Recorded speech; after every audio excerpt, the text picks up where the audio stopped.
Qala Allah Ta'ala fil Qur'anil Azim. A'udzu billahi minasyaitonir rajim. Bismillahirrahmanirrahim. Ya ayyuhallazina amanu tubu ila Allah. Allazina amanu tubu ila Allah taubatan nasuha. Bismillahirrahmanirrahim. Fadhkuruni azkurukum washkuruni wala takfurun. Bismillahirrahmanirrahim. Syahrul Ramadan allazi unzila fihi al-Qur'an hudan linnas wa bayyinatin minal huda wal furqan. Shadaqallahul azim. Bapak Ibu sekalian, adik-adik yang dimuliakan oleh Allah, kajian jelang berbuka Masjid Syuhada rahimakumullah. Syukur alhamdulillah, pada sore hari ini kita masih diberikan nikmat sehat dan juga nikmat kesempatan oleh Allah Subhanahu wa taala, sehingga kita bisa berkumpul dan juga bertatap muka di masjid yang mulia ini. Kemudian salawat kepada baginda Nabi Muhammad sallallahu alaihi wasallam dengan lafaz Allahumma salli ala Muhammad wa ala ali Muhammad. Bapak Ibu sekalian rahimakumullah, tentu kita harus membiasakan lisan kita untuk selalu mengingat Allah dan juga mengingat Nabi Muhammad sallallahu alaihi wasallam. Maka biasakan lisan kita untuk bersolawat.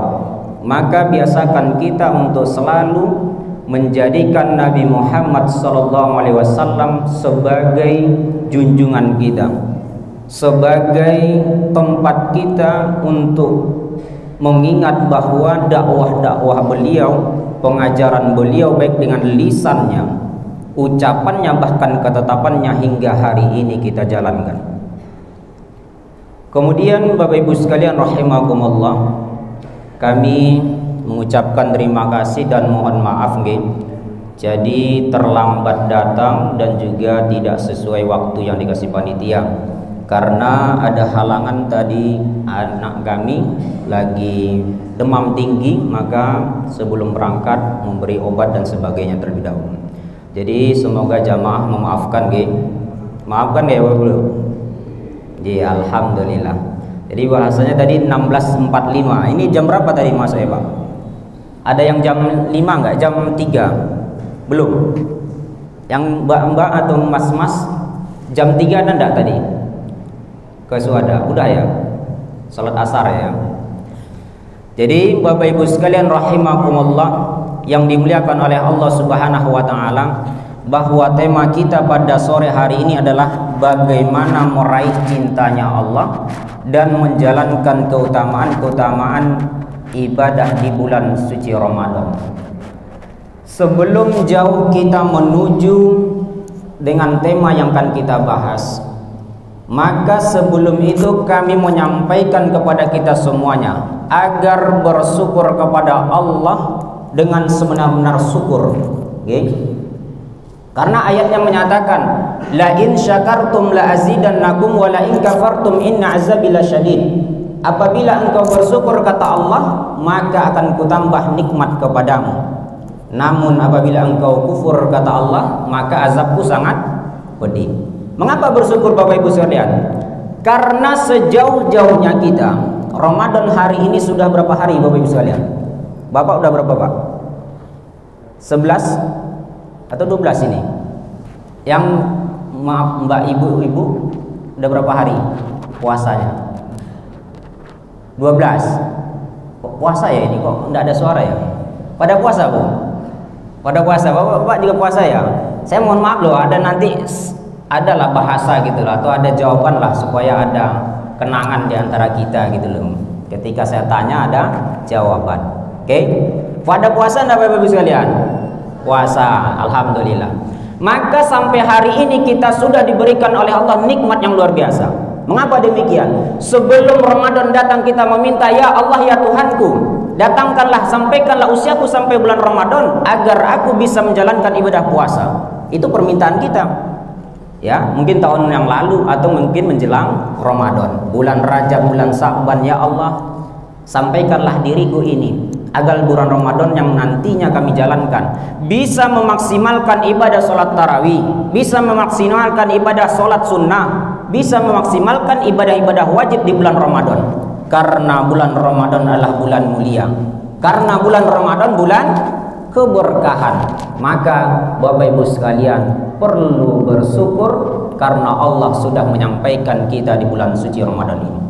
Ada lagi yang anak-anak muda Ibu sekalian yang masih jomblo-jomblo ya. Ya Allah ya Tuhanku, sampaikan aku ke bulan Ramadan karena setelah Ramadan selesai saya akan melaksanakan ijab sah. Wah itu. Ini yang bagi jomblo. Kalau yang nggak jomblo jangan. Yang udah nikah jangan 2 kali lah ya Bu ya. Jadi ada lagi yang minta, ya Allah ya Tuhanku, sampaikan aku pada bulan Ramadan agar aku bisa membayar hutang-hutangku yang belum lunas, karena setelah lebaran ada THR yang begitu banyak gitu ya.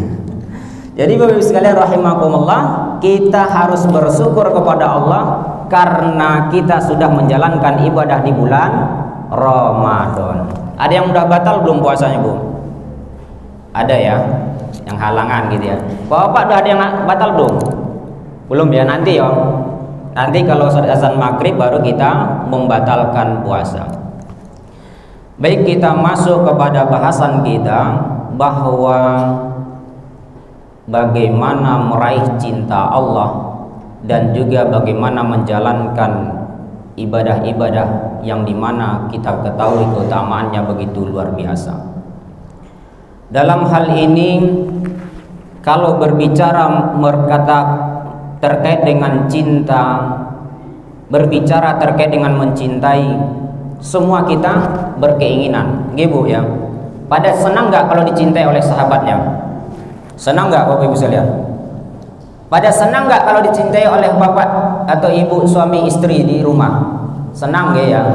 Pada senang nggak kalau seandainya kita datang dalam suatu perkumpulan kita dicintai oleh sahabat kita tanpa ada bahasa-bahasa aib kita dibicarakan, tanpa ada bahasa menggosipi diri kita? Itu tentu senang gitu ya.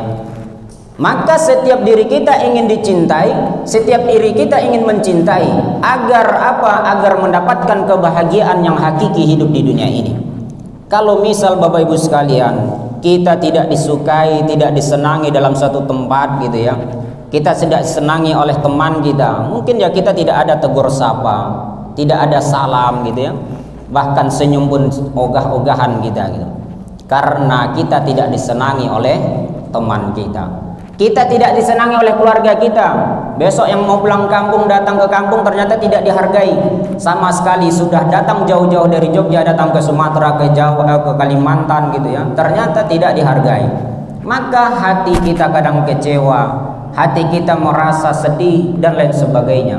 Maka itulah yang dinamakan dengan kecintaan dalam duniawi. Lantas Bapak Ibu sekalian, bagaimana cinta Allah Subhanahu wa taala agar kita dapatkan di bulan Ramadan ini? Bagaimana agar kita mencintai atau dicintai oleh Allah selama di bulan Ramadan ini? Bapak Ibu sekalian ditanya kembali, apakah senang dicintai oleh Allah? Senang ya? Apakah berbahagia kalau Allah cinta kepada kita? Senang sekali. Maka kalau kita sudah dicintai oleh Allah Subhanahu wa taala, kita merasakan kenyamanan, merasakan ketentraman oleh Allah bahwa kita disenangi. Kita melakukan majelis taklim pada sore hari ini disenangi. karena Allah akan memberikan pahala berlipat ganda bagi hambanya yang ikut pengajian. Kita juga disenangi karena sehari penuh kita sudah berpuasa dari awal sampai akhir nantinya, sampai azan berkumandang, azan maghrib gitu ya. Jangan nunggu azan isya Bapak Ibu sekalian, terlalu lama. Baik Bapak Ibu sekalian rahimakumullah, dalam hal ini ada beberapa hal yang perlu kita jalankan agar Allah cinta kepada kita. Yang pertama kita ambil dalam Quran surah At-Tahrim ayat 8 yang kami bacakan di awal tadi. Bismillahirrahmanirrahim. Ya ayyuhallazina amanu tubu ilallah. Allazina amanu tubu ilallahi taubatan nasuha. Wahai orang-orang yang beriman, wahai orang-orang yang bertakwa, bertobatlah kepadaku kata Allah dengan tobat yang sebenar-benarnya. Wahai orang-orang beriman, wahai orang-orang yang taat, wahai orang-orang yang rajin ibadah kepadaku kata Allah, bertobatlah engkau kepadaku dengan tobat yang semurni-murninya, dengan tobat yang sesungguh-sungguhnya. Maka poin yang pertama Bapak sekalian, agar Allah cinta kita di bulan Ramadan ini, maka biasakan kita bertobat kepada Allah. Mengapa harus bertobat kira-kira Bapak Ibu sekalian? Saya tanya lagi, Bapak Ibu sekalian, ada nggak di sini yang tidak berdosa? Insyaallah nggak berdosa Ibu ya.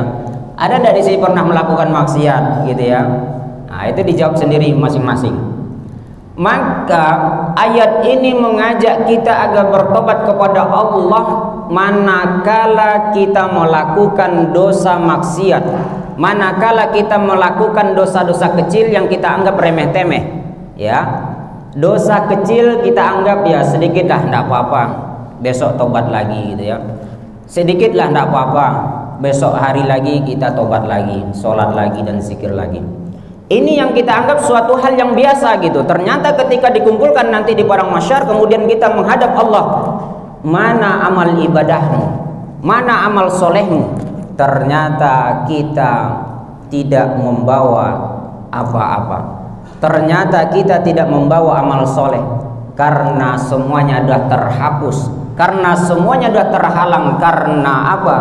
Kita biasa melakukan dosa, kita biasa melakukan maksiat. Ya Allah ya Tuhanku, saya sudah ikut pengajian di Masjid Syuhada ini, saya sudah ikut buka bersama di Masjid Syuhada, dan saya lanjut dengan sholat maghrib, lanjut sholat isya, dan saya sampai sholat tarawih di Syuhada.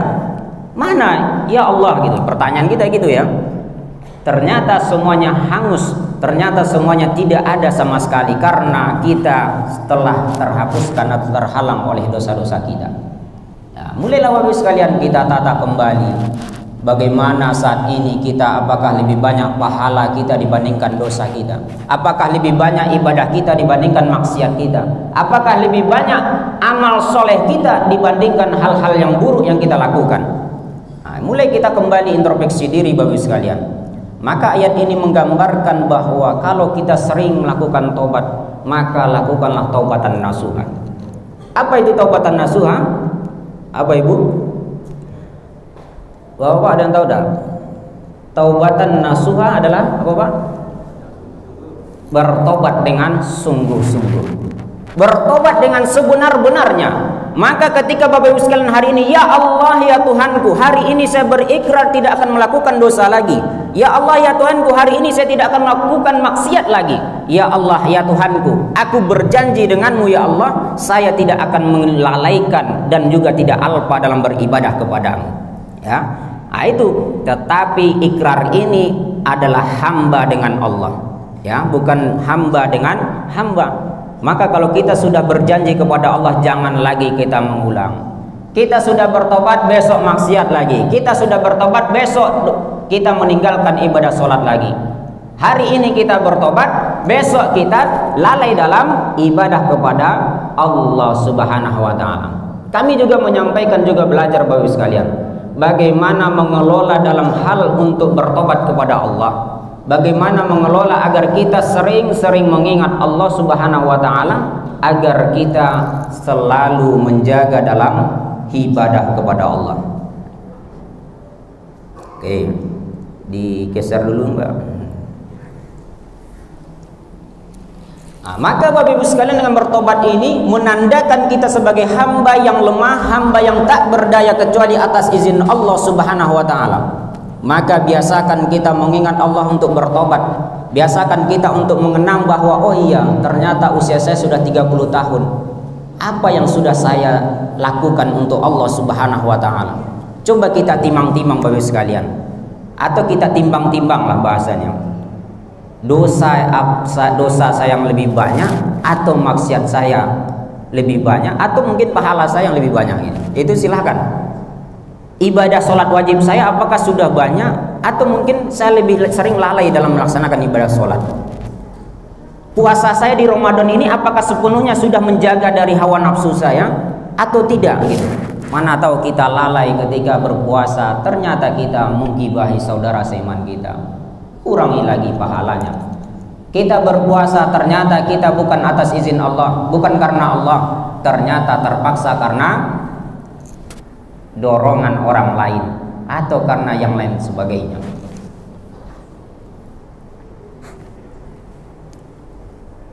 Ya, baik Bapak Ibu sekalian rahimakumullah.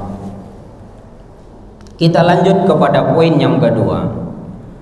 Agar Allah cinta kepada kita di bulan suci Ramadan, poin yang kedua adalah selalu berzikir kepada Allah. Kita ambil dalam Quran surah Al-Baqarah ayat 152. Bismillahirrahmanirrahim. Fadhkuruni azkurukum washkuruni wa la takfurun. Maka ingatlah kepadaku, kata Allah, maka Allah akan mengingatmu. Bersyukurlah kepadaku, kata Allah, dan janganlah kamu ingkar kepadaku. Bapak Ibu sekalian rahimakumullah, ayat ini cuma satu baris dalam surat Al-Baqarah ayat 152. Namun menyampaikan, memberikan penjelasan kepada kita yang begitu dahsyat kalau kita ambil maknanya. Fazkuruni azkurkum waskuruli wala takfurun.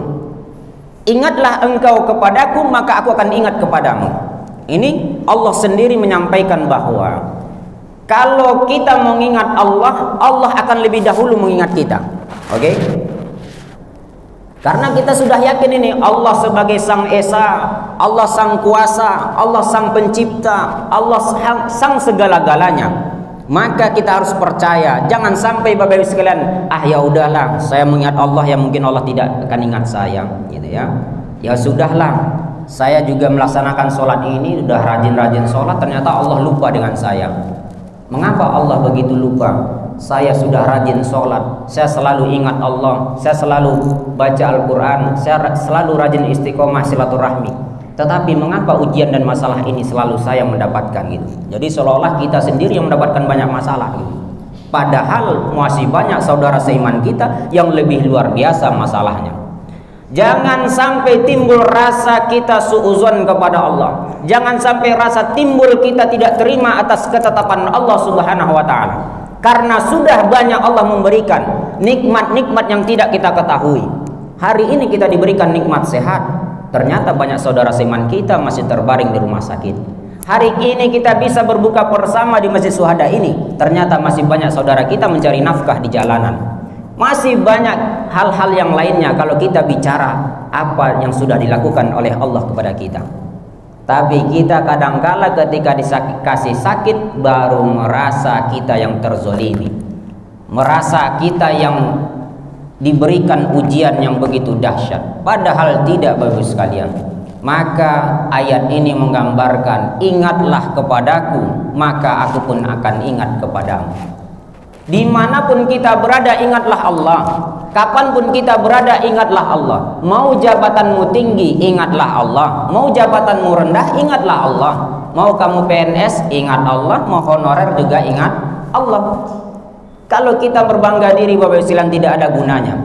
Saya ini adalah PNS, saya ini adalah ini, itu dan sebagainya. Tapi apa yang kita bawa ke hadapan Allah? Amal ibadah tidak pernah, sholat tidak pernah, baca Quran tak pernah. Ya, rugi dalam kehidupan dunia. Walaupun saya honorer, walaupun saya hanya pegawai karyawan tidak tetap dalam suatu perusahaan, tapi saya berjanji, ya Allah, saya akan melaksanakan ibadah sholat tepat waktu. Saya akan melaksanakan ketika azan berkumandang, Allahu Akbar, Allahu Akbar, langsung mengayunkan tangan, kemudian melangkahkan kaki menuju masjid syuhada ini untuk melaksanakan ibadah sholat maghrib dan juga nantinya berbuka puasa. Ini tidak untuk berbuka puasa aja ya Bu ya, kedatang syuhada ini insyaallah ya, setelah Ramadan nanti kita ramaikan lagi, amin ya robbal alamin. Maka mengingat Allah bukan saat kita bahagia, bukan saat kita sedih ya, kapanpun kita tetap mengingat Allah. Ketika kita dikasih ujian tetap ingat Allah, ketika kita dikasih kebahagiaan kita tetap ingat Allah. Jangan sebaliknya, ketika kita mendapatkan kebahagiaan kita lalai, kita mendapatkan hadiah kita lalai, bahwa hadiah ini atas perjuanganku, bahwa kelulusan kuliah ini atas perjuanganku, bahwa saya bisa naik jabatan karena diriku gitu. Seolah-olah tidak ada tangan Allah di sana. Kemudian ketika kita sudah sakit Bapak Ibu sekalian, maka disitulah kita mulai, ya Allah, tolong bantu aku. Ternyata sakit ini yang menahun tak bisa saya tahan. Ya Allah, ampunilah dosaku.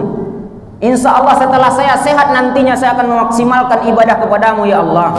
Saya akan memaksimalkan membaca Al-Quran ya Allah. Nah itu saat kita sakit gitu. Tapi ketika kita sehat semuanya lalai.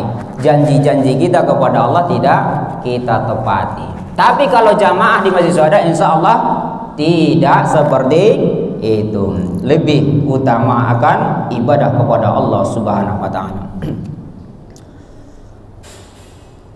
Kemudian Bapak Ibu sekalian, atas hal ini dalam poin yang kedua terkait dengan mengingat Allah, berzikir kepada Allah, maka biasakan kita untuk membasahi lisan kita dengan zikir kepada Allah. Ya, silahkan dengan ucapan yang biasa saja boleh, atau dengan membaca astaghfirullahalazim, atau bisa membaca subhanallah, alhamdulillah, Allahu akbar. Ya, karena Bapak Ibu sekalian, kami juga insya Allah kita mungkin lebih banyak waktu luangnya ya dibandingkan kita hal-hal yang lain.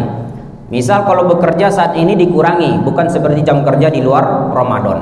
Nah, maka di jam-jam luang tersebut kita manfaatkan lisan kita berzikir kepada Allah. Silahkan yang ringan, silahkan ya Allah, ya Allah, ya Allah sebanyak mungkin, atau dengan membaca Al-Quran sebanyak mungkin ya silahkan. Atau yang lain yang gampang juga astaghfirullahalazim, yang dimana Nabi kita sendiri menjalankannya. Apa itu? Membaca istighfar 100 kali dalam sehari. Padahal para sahabat menanyakan ini Bapak sekalian, wahai Rasulullah sallallahu alaihi wasallam, mengapa engkau membaca istighfar dalam satu hari 100 kali? Padahal engkau sudah diyakini masuk surga Allah, padahal engkau sudah diyakini tanpa hisab masuk surga Allah. Lantas Nabi Muhammad menjawab, ini adalah sebagai ibadahku. Mana tahu saya lalai dalam mengingat Allah, mana tahu saya lalai dalam beribadah kepada Allah, atau saya alpa dalam mengingat Allah, ibadah kepada Allah. Nah itu Nabi Muhammad ini. Terus kita korelasikan dengan diri kita. Apakah kita sudah sanggup seperti itu? Yang dimana kita belum 100% lurus masuk kepada surga Allah, belum 100% kita tanpa hisab, belum 100% kita bahwa amal ibadah kita ini akan dicatat oleh Allah dan akan kita bertanggungjawabkan di hadapannya sebelum menuju surga Allah. Maka tentu kita lebih daripada Nabi harusnya, dengan memperbanyak istighfar, dengan memperbanyak zikir, dengan memperbanyak amal-amalan soleh, insya Allah Allah membukakan pintu-pintu surga kepada kita. Bapak Ibu sekalian rahimakumullah. Kemudian poin yang ketiga, agar kita meraih cintanya Allah di bulan suci Ramadan adalah dengan membiasakan bertilawah Al-Quran. Di sini sudah ada yang 12 juz belum Bu bacaannya? Ibu-ibu? Atau udah ada yang hatam? Belum. Bapak-bapak udah ada yang hatam, Pak? Belum. 12 juz sudah ada belum? Alhamdulillah. Baru 10 juz ya. Oke. Poin yang ketiga ini, agar Allah cinta kepada kita, agar Allah memberikan cintanya kepada kita di bulan Ramadan, maka biasakan kita untuk bertilawah Al-Quran. Kita ambil dalam Quran surah Al-Baqarah ayat 185 yang kita bacakan juga di mukadimah tadi. Syahrul Ramadan allazi unzila fihi al-Quran hudan linnas. Bulan Ramadan adalah bulan yang diturunkan atau di dalamnya diturunkan Al-Quran sebagai petunjuk bagi manusia, sebagai pedoman bagi manusia. Maka Bapak Ibu sekalian rahimakumullah, ayat ini menggambarkan kepada kita, sering disampaikan para ustadz, sering dibacakan oleh khatib-khatib kita bahwa Ramadan adalah bulan Al-Quran. Ramadan adalah bulan yang mulia. Mengapa Ramadan menjadi berkah? Mengapa Ramadan dilipat gandakan pahala? Mengapa Ramadan diberikan keutamaan-keutamaan yang di lain selain di bulan Ramadan? Ya, kita cuma mendapatkan ketika di bulan Ramadan, bulan pengampunan dosa, gitu ya, bulan dilipat gandakan pahala. Tapi ini bagi siapa Bapak sekalian? Bagi yang beramal soleh. Kalau tidak berpuasa yang tidak mendapatkan apa-apa. Kalau tidak melakukan sholat tarawih yang tidak dapatkan apa-apa. Maka Bapak Ibu sekalian rahimakumullah, dengan kita membaca Al-Quran dan juga insya Allah kita tadabburi Al-Quran tersebut, ini adalah tanda kita bahwa Al-Quran membawakan pedoman bagi kita. Ya. Jadi Bapak Ibu sekalian rahimakumullah, saat ini jangan hanya membaca Al-Quran gitu ya. Kita membaca Al-Quran, fastabiqul khairat, berlomba-lomba dalam kebaikan membaca Al-Quran, hatam dalam satu bulan 30 juz gitu ya. Tetapi ketika sudah di luar Ramadan, kita tidak pernah membuka Al-Quran. Ketika sudah tidak di Ramadan, maka Al-Quran tertanam di lemari, akan terpajang indah hingga tahun depan. Tapi kalau jamaah masih ada, insya Allah tidak seperti itu, nggih Bapak Ibu sekalian ya. Maka dengan membaca Al-Quran Bapak Ibu sekalian begitu banyak, terutama dalam hal ibadah pahala yang kita dapatkan. Kalau di dalam Al-Quran ini, bahwa ketika kita membaca Al-Quran bukan dalam satu ayat dinilai, apalagi dalam satu juz gitu ya, tapi dinilai oleh Allah ketika satu huruf yang kita baca. Apa itu? Contohnya Nun, sadaqallahul azim. Sudah 10 kebaikan. Bismillahirrahmanirrahim. Sad. Sudah 10 kebaikan. Apa lagi? Yang di awal-awal itu di surat Maryam.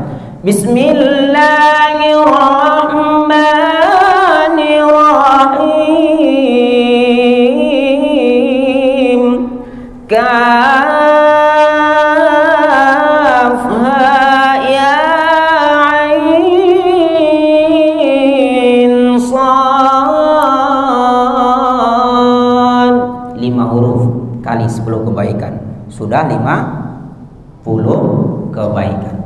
Itu hitungannya huruf Bapak sekalian. Maka ketika Al-Quran kita baca, satu baris kita anggap 40 huruf. Maka 10 kali 40 menjadi 400. Kemudian kita anggap bahwa Al-Quran satu halaman 15 baris.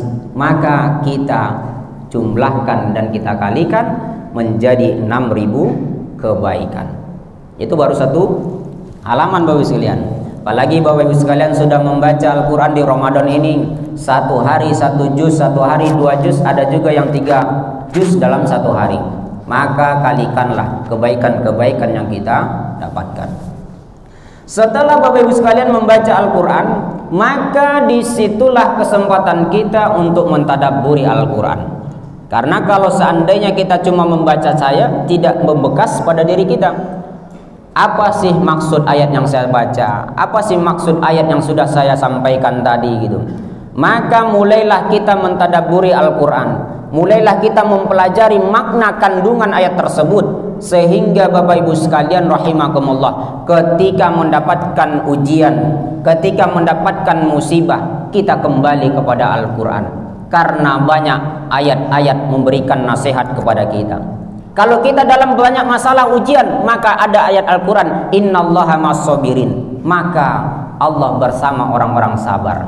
Sabar kita melewati kehidupan ini, sabar kita melewati ujian ini, karena masih banyak orang-orang di luar sana lebih banyak cobaannya, lebih dahsyat cobaannya, ujiannya daripada kita. Dan apa dari ayat ini? Bahwa ayat ini menggambarkan Allah bersama orang-orang sabar. Kita sabar melalui ujian tersebut, maka insya Allah ada nilai pahala yang diberikan oleh Allah. Kita sabar dalam meraih pendidikan, maka ada nilai pahala di situ. Bapak Ibu sekalian sabar menunggu berbuka puasa pada hari ini, ada nilai pahala di situ. Ya, insya Allah Bapak Ibu sekalian akan mendapatkan takjilan nanti. Ya, amin ya rabbal alamin. Bapak Ibu sekalian rahimakumullah. Kemudian mungkin yang terakhir ya, agar kita dicintai oleh Allah Subhanahu wa taala, bahwa bulan Ramadan ini adalah waktu doa-doa kita diijabah oleh Allah Subhanahu wa taala. Dalam hal ini Rasulullah sallallahu alaihi wasallam bersabda, Bismillahirrahmanirrahim. Inna lillahi fi kulli yaumin itsqa'a minan nar fi syahri Ramadan wa inna likulli muslimin da'watan yad'u biha fayastajibu lahu. Sesungguhnya Allah membebaskan beberapa orang dari api neraka pada setiap hari di bulan Ramadan. Dan setiap muslim apabila dia memanjatkan doa, maka pasti dikabulkan. Jadi hadis Rasulullah SAW ini menyampaikan kepada kita bahwa setiap hari, ini udah hari ke-12 ya Bapak Ibu sekalian ya, maka setiap hari ini Allah membebaskan beberapa orang dari api neraka, membebaskan orang-orang yang saat ini yang ada di api neraka. Kemudian juga di bulan Ramadan ini, hadis ini memberikan gambaran kepada kita bahwa ketika seorang muslim berdoa kepadaku, kata Allah, apalagi di bulan Ramadan, fayastajibu lahu, maka diijabah oleh Allah, maka pasti dikabulkan oleh Allah. Ya, maka Bapak Ibu sekalian, tidak usah takut-takut berharap, tidak usah takut-takut memberikan hajat apa hari ini atau besok ke depannya. Silahkan sampaikan. Ya Allah ya Tuhanku, ampunilah dosa-dosaku. Ya Allah ya Tuhanku, berikanlah kemudahan padaku, panjangkanlah umurku, insya Allah setelah lebaran aku akan ijab sah. Ya itu ya, doa-doa yang baik aja. Ya Allah ya Tuhanku, ketika Ramadan dah usai, berikanlah semangatku, spiritku bagaimana saat di bulan Ramadan. Jangan sampai kendor ketika Ramadan selesai. Ya Allah ya Tuhanku, di bulan Ramadan saya bisa menghatamkan Al-Quran, setidaknya di luar Ramadan saya bisa menghatamkan 2 kali Al-Quran. Nah itu, jadi doa-doanya kita panjatkan. Silahkan mau apapun doanya kita silahkan. Masalah kita berbeda-beda, maka solusinya Allah lah yang akan memberikan. Jadi jangan tanyakan Ustadz, piye solusinya bayar hutang Ustadz? Ya dibayar gitu. Jangan tanyakan Ustadz, karena Ustadz juga tidak punya. Bapak Ibu sekalian rahimakumullah, dalam hadis ini juga kita bacakan. Rasulullah sallallahu alaihi wasallam bersabda, "Salasatun la turaddu da'watuhum shaimu hatta yuftira, wal imamul adil wa da'watul mazlumi." 3 orang doa-doanya tidak akan tertolak. Yang pertama, orang-orang yang berpuasa hingga ia berbuka atau azan maghrib nanti. Doa-doa orang tidak tertolak. Yang kedua adalah imamul adil, pemimpin-pemimpin yang adil. Dan yang ketiga adalah orang-orang yang terzolimi. Jadi hadis ini menurut An-Nawawi rahimahumullah menyatakan bahwa orang-orang yang tidak akan tertolak kata Allah ketika dia memanjatkan doa, ketika dia memohon kepada Allah, yang pertama adalah orang-orang yang menahan puasanya di hari ini sampai berbuka. Ya, maksudnya hari-hari yang sebelumnya juga sampai nanti akhir Ramadan. Maka akan dimudahkan dikabulkan oleh Allah. Karena Allah setelah memberikan kemudahan tersebut, karena kita diberikan kemudahan, doa kita tidak akan tertolak, maka maksimalkan doa-doa kita, maksimalkan hajat-hajat kita, maksimalkan harapan-harapan kita. Jangan berharap kepada manusia, tapi berharaplah kepada Allah. Kalau berharap kepada manusia bisa kecewa, tapi berharap kepada Allah pasti akan meraih kebahagiaan. Ya. Kemudian yang kedua dalam hadis ini, bahwa doa-doa tidak akan tertolak adalah pemimpin-pemimpin yang adil. Jadi Bapak Ibu sekalian, atau terutama Bapak-bapak, termasuk pemimpin yang adil insya Allah. Yang laki-laki bapak-bapak akan menjadi pemimpin di rumah tangganya. Yang bapak-bapak juga akan memimpin nanti di perusahaan atau usahanya. Yang bapak-bapak juga akan memimpin baik itu di sekolahnya, pendidikannya, atau jadi dosen dan sebagainya. Maka jadilah pemimpin yang adil, memberikan yang terbaik kepada bawahannya. Jangan sampai kita menahan-nahan hak orang lain. Jangan sampai kita merusak citra orang lain demi hajat kita, demi pangkat kita. Karena itu bukan termasuk pemimpin yang adil. Pemimpin yang termasuk tersebut itu adalah pemimpin yang zalim, yang tidak menghargai bawahannya. Begitu juga nanti Bapak sekalian, jadilah pemimpin dalam keluarga, pemimpin bagaimana untuk mengarahkan anak istri kita beramal soleh, pemimpin bagaimana mengarahkan anak istri kita untuk bisa memaksimalkan ibadah kepada Allah, dan juga kita pemimpin dalam mencari nafkah, bagaimana agar kebutuhan tercukupi, bagaimana rumah tangga kita bahagia, sakinah, mawaddah, warahmah, dan lain sebagainya. Nah, itu termasuk bagian dari pemimpin yang adil. Dan doa yang terakhir tidak akan tertolak pada hadis ini adalah orang-orang yang terzolimi. Ini adalah orang-orang yang ketika di akhir atau mungkin kepepet dan sebagainya, beliau dihina, dicaci dan juga direndahkan, maka ketika dia berdoa insya Allah akan diijabah. Maka jangan sekali-sekali kita berharap untuk dizolimi gitu ya. Ya Allah, hari ini saya sudah terzolimi karena di syuhada saya tidak kedapatan takjilan, semoga di masjid lain saya dapat gitu. Itu bukan bagian terzolimi. Jadi kita harus mencari betul-betul orang-orang terzolimi. Bagaimana tersebut atau orang-orang tersebut terzolimi adalah ketika kita merasa ada pemaksaan kepada kita. Ya, mungkin ada dipaksa untuk pindah agama gitu ya. Itu termasuk terzolimi nantinya. Kita dipaksa, kalau tidak masuk agama saya, maka nanti kamu akan sulit kehidupannya. Ketika kamu masuk agama saya, nanti akan saya berikan kebutuhan-kebutuhannya. Nah, itu termasuk kita terzolimi. Maka Bapak Ibu sekalian, udah ya.